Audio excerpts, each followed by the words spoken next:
I'm Dr. Gerald Deas. Welcome to Health Center from Downstate Medical Center. To you folks out there, how many of you had an operation? I guess a lot of you have had an operation and you never felt any pain during that operation, right? Well, because anesthesia was given to you, and they have all forms of anesthesia from spinal to just gases and things like that, and can just put you to sleep. And you just sleep through it, and you wake up the next day or the next few hours after the operation, and you feel a little groggy, but you feel pretty good that you survived, the surgery because of pain. You can imagine before they had anesthesia, things during early wars and things like that, where limbs had to be amputated without any anesthesia at all, and things like this. And so, basically, God has been good to us. He's given us the knowledge of how to put you to sleep, or how to put us to sleep when we have to go under surgery. And this is what I'm going to get in today.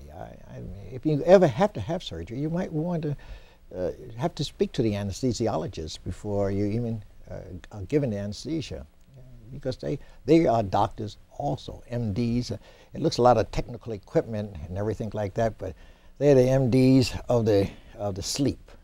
We're the MDs of the doctors of the awakening hours. So we want to introduce you to the head of clinical anesthesiology here, right here at Downstate Medical Center, who does not only the general anesthesia for general operations, but also for cardiothoracic, which is a long operation sometimes, which takes a lot of care to keep the patient asleep. So I want to welcome you, Dr. Sheevy, to our program. Thank you. Yes, and glad to be here. Oh, just wonderful to have you here. I had an operation even myself, and of course, when you enter the operating room, it is a strange place, and you have to have friendly faces around you, and so you're looking at the surgeon, you're looking at the person who's going to give you the anesthesia and things like this, and it all starts there. But your profession had to start somewhere, you becoming an anesthesiologist, and I'd just like you to give a little background of your academic background and how you got into becoming one of the sleep doctors. Well, we're glad to. Actually, my background is very varied. I was born in Karachi, which is Pakistan now. Yes. And we moved from there for a brief period of time to India, and then my parents, for economic reasons, settled down in Kenya. Okay. And during that time, when they moved there, obviously these countries, Kenya, Uganda, and Tanzania, they were very small compared to what they are today. Yes. They only had maybe 6 or 7 million people in each country. I see. And if someone was interested in doing medicine, they had to travel from Kenya to Uganda, because that was the only medical school there. I see. So I decided that this was a very good profession for me. I was interested in it because my family background is such that there are many doctors in my family. Mm-hmm. And maybe that was one of the reasons why I was drawn to it. Mm-hmm. So I did my medical training in Uganda, mm-hmm. and then migrated to this country way back, actually, in 1969. Well, it's really interesting when you say Uganda. I think a lot of Americans really have no idea when they speak of a medical school in Uganda, or any other place in the United States, and yet those medical schools there in Africa equal to ours at all levels, research, and the academics and things like this. And what was your experience in Uganda as a student there? Oh, it was a wonderful experience, because we almost felt like we were the chosen few. Okay. Because my class was only 42 students. I see. And the medical school had just started a few years before I joined. I see. And everyone was so proud that we had a medical school and that we were actually training people to be doctors. Right. So it was a wonderful experience.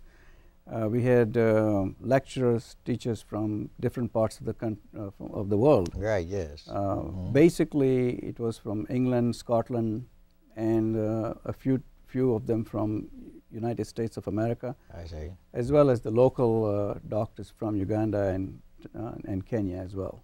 You know, when you spoke about being the chosen few, the dress code in medical schools has, to me, deteriorated to a certain degree of the students who go around who are learning medicine and in 4 years are going to be known as doctors, you know. When I was here, I had a very strict head of medicine, Dr. Ludwig Eichner. And of course, you wore a white coat, white pants, a shirt, and a tie. And you looked like a doctor even if you were training, you know. Because when you approach a patient, you have to look the professional. Yes. And I think that we are losing this sometime in our medical schools, to think that you can look like anything. And the patient can look at you and say, this is going to be a doctor? You know, so there's a certain amount of pride. So I imagine your class had a certain amount of pride in their dress or the way they looked in that medical school. Certainly. In fact, we were required to wear our college gown everywhere we went. Yes. And of course, tie was an essential part of our dress code. Part of it was because of the British background that we had. Oh, yeah, surely. And they are more formal than people from the United States. Yeah, so surely. That was part of it. But again, in those days, we certainly were more formal in the way we addressed people and how we talked to people and so forth. Surely. Well, you know, that gives persons confidence in you, and especially if somebody's going to put you to sleep, they sure better have confidence in the decorum and as well as the personality of the person that's doing that. I mean, this is not a simple matter. I think that the most difficult time I had in medical school was when we had what we called the dog lab, where we had to do 7 operations on one dog over a period of time, and the dog had to be asleep.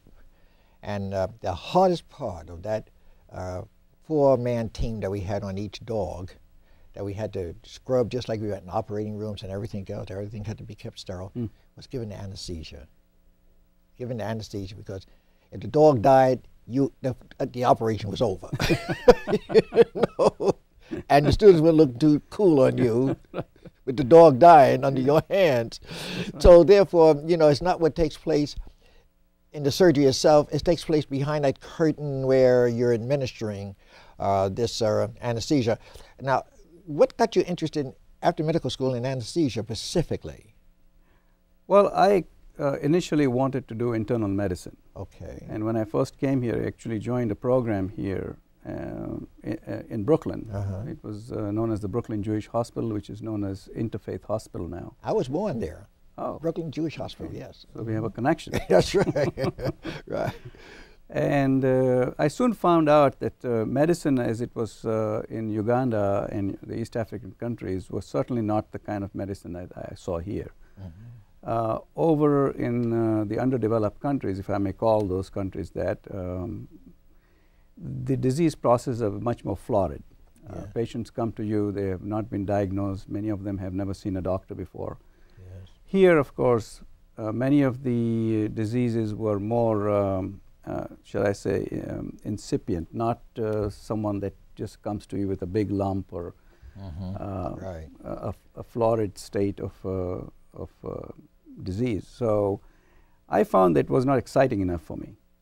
So I wanted to do something where I could take care of critically ill patients and where I could see the results of my own work. Yes. Hopefully the same day or maybe at least a day or two later. Yes, and anesthesia and critical care, in which I'm trained as well, gave me that opportunity here to take care of very, very sick patients. You're right. Well, you know, anesthesia has come a long way, and anesthesiologists has come a long way in their training, of course, and in the different things that they're using today, which are less toxic, less dangerous, and all these kind of things, because it is a serious business, and it's and the trained person has to be so well trained. I mean, your training to be an anesthesiologist, for example, how long would you say it took you to be an anesthesiologist? Well, my training in anesthesia itself was 3 years. 3 years, okay. And then I did a critical care fellowship for a year. Okay. So that's a 4-year period. 4 years, that's after everything else. That's after I did my internship back home. Right, surely. And the medical school, which there was 5 years, as opposed to 4 years over here. And now, today, looking at anesthesia as an anesthesiologist, can you just give us a little background from your training, from what you were using then up to now? Maybe just a little historical thing of how things have developed. Yeah, I think that's a very interesting and important question, particularly for patients to know about, because when anesthetics were first developed, many of the anesthetics lasted for a much longer time than they do now. I see. So the emphasis has been towards developing drugs that have short lives, half-lives we call them, and the reason being that patients should wake up from them very quickly after the surgery is over. I see. In addition to that, the drugs today are specific in that they do not cause big changes in blood pressure or heart rate, and generally are much smoother on the cardiovascular system. I see.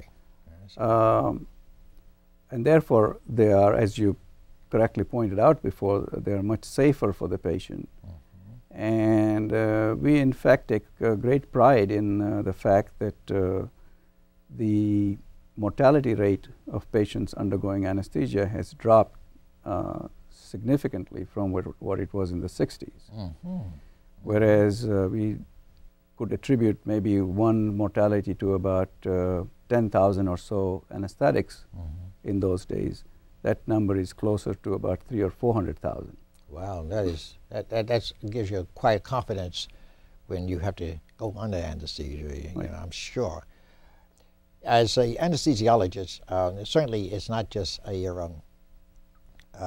you behind a curtain administering this, but you have to get known to the patient itself, don't you? Yes, it's a big part of our training that we do go and see patients preoperatively before surgery, get acquainted with the patient. Right. And in fact, interestingly, they find that if you compare what kind of sedative effect or calming effect it has on patients, when you compare that with any kind of medication, it's been shown that a visit by the anesthesiologist is either equally as beneficial as a drug that you can administer to calm them down, Right. or in many cases actually better.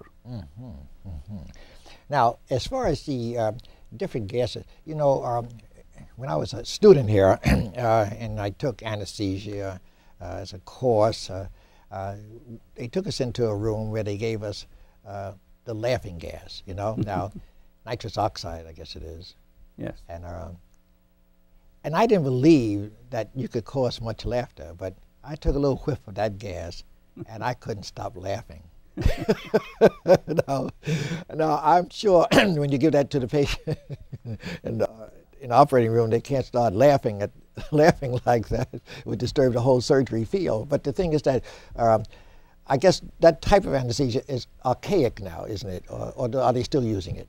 Well, the drug itself, the nitrous oxide itself, is not archaic. We still use it, but what we give these days is known as balanced anesthesia most of the time. Okay. Which means that we give a combination of a variety of drugs. If you were to give patients only nitrous oxide, you probably get the same reaction as you had. But we don't do that. We usually combine this with a narcotic, such as morphine or something similar to morphine.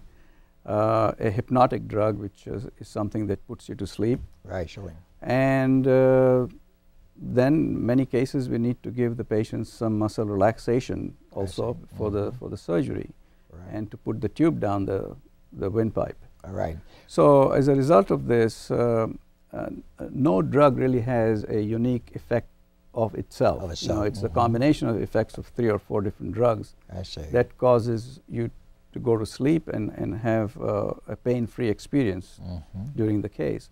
We also typically would include a drug that will take away your memory too. This is a safety issue as well, because we find that something in the range of about 1 in 500 patients or so might have what we call recall. What's known as recall means they will recall some events that took place during surgery. I see. And we certainly want to prevent that. Now, do you give when you talk to a patient about what type of anesthesia they want, or it's available, it's hard for them, of course, to make a decision. So in most cases, I imagine you make the call on what type of anesthesia would best serve them rather than to ask the patient what they want. I know in my case, of course, they could say, well, you could either have a spinal or you could have general and things like this. And of course, being a physician, I would know a little more about each one of those.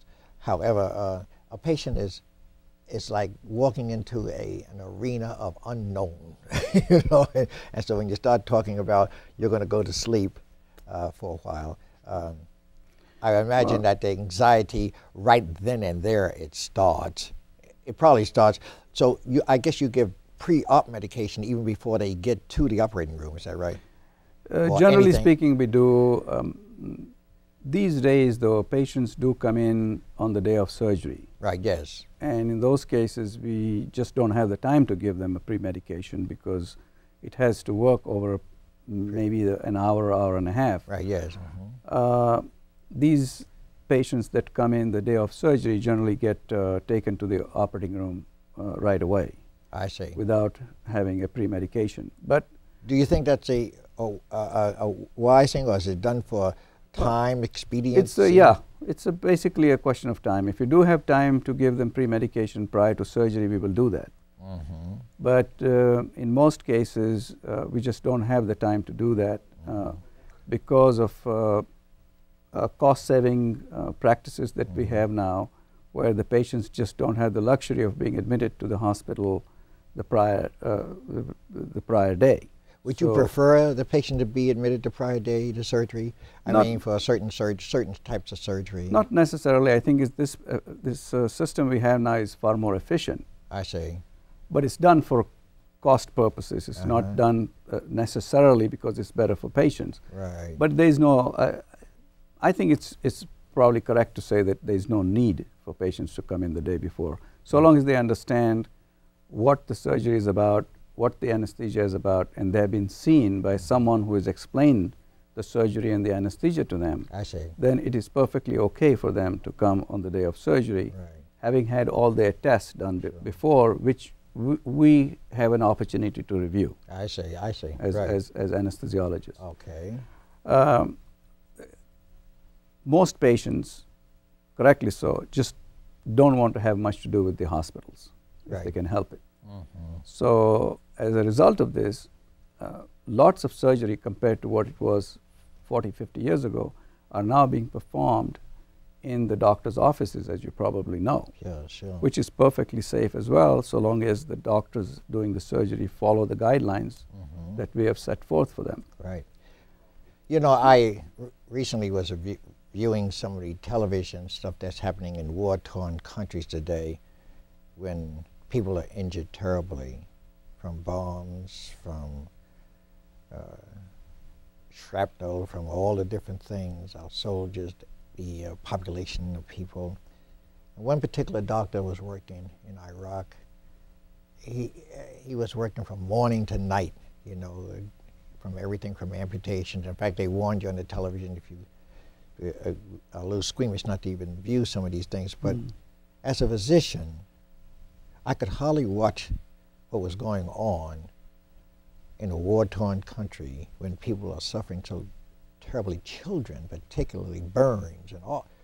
You know, I don't care how well trained you are, you as a human being and even as a physician can experience the pain that those people must be going through, and they don't have adequate equipment even in these hospitals where they're doing these, removing things from the abdomen and things like this. Yes, I think that there too we have made tremendous strides in critical care. The fluid management has improved so much over the years that they are able to keep a lot more people alive now after serious injuries. And one of the reasons why you don't see the numbers of mortalities go up as much as you had, say, in the Vietnam era is partly because of that.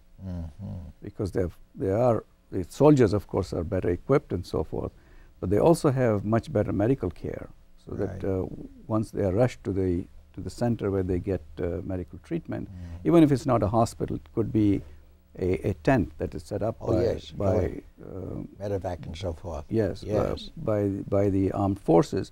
You know, they do get absolutely top-notch care. Yeah. And I'm amazed as to how people can survive injuries that if you just took a first glance at them, you would say surely these patients are not going to be able to make it. That's right. Oh yes. Well, I know that when I was in the Army during the Korean conflict, I was in the medical corps, not as a physician, but as just a corps person. We had a group of 9 men that when we went into battle, or if they went into battle, you were in the center of a periphery of men who you had to keep your eye on each one of those men who was hit as such. Right. And of course you had to administer life-saving things such as plasma, especially when you're losing volume of blood and you don't have the blood type and things like that. You only can use the plasma. And of course this was quite a thing when you think of a battlefield, and there's one corps man looking after 9 people, you know what I mean? And so without anesthesia, you know, because people have no idea, a bullet wound is a bullet wound. I don't care if it's in the city or in the war, it's painful, sure. you know. And here too, and we had morphine. The main thing we had was to control pain. Well, here too you can see that, you know, the role of the anesthesiologist is a very important one. Yes. Because they are part and parcel of this resuscitative team that gets on the scene as soon as they have an injured patient coming into the hospital. Yes. And they get working on the patient right away. Right, right. Well, I know that in years past, things have developed certainly to a point where even acupuncture is playing a main role. I've seen acupuncture work wonders in not putting a person to sleep so much, but reducing the pain to that part of the body. Now, I know a lot of anesthesiologists are into pain management at the present time. Yeah. And this is quite an advance because there are some pains that you can't explain. I mean, you know, and the doctors can't find it on the x-rays, MRIs, or anything else, but that patient lies awake at night and they're in severe pain. What do you think about acupuncture or pain management by the anesthesiologist? Well, acupuncture is part of the pain management. It's one modality that we can use.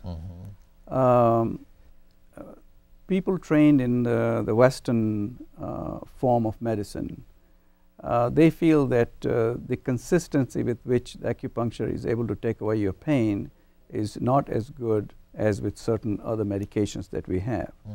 So we keep it as a part of the therapy.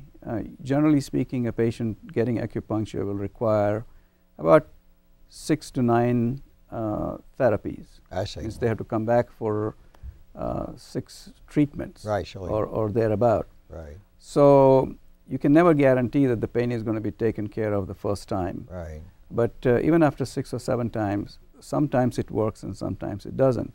The good thing about acupuncture is that it is harmless. It does not cause any injury. So you can certainly add that as a modality in addition to some other forms of treatment that you can give, like opioids and muscle relaxants and so forth. Yes. And psychotherapy, by the way, is a very important part of pain management too. Well, because although the injury may be the same, the perception of that injury and the pain that is associated with it differs from patient to patient. Sure. And part of that is because of the psychological makeup of the person, what anxieties the patient is going through at the time when he gets the injury, and other factors that might be influencing their own psyche is also influencing the amount of pain they have. Oh, yes. Well, because I know as the laws are passed at the present time, doctors are afraid to give narcotics, and yet they'll give acetaminophen, which is maybe Tylenol with codeine, which doesn't touch the pain, you know, and because they're afraid to use an opioid or a narcotic. Making house calls myself, and I had to control pain, I had to use opioids in many cases, whether it was severe low back pain where a person couldn't get out of bed, you know, or do anything, you know. So basically, but time is our enemy, Dr. Chevy, and maybe just a last word on anesthesia.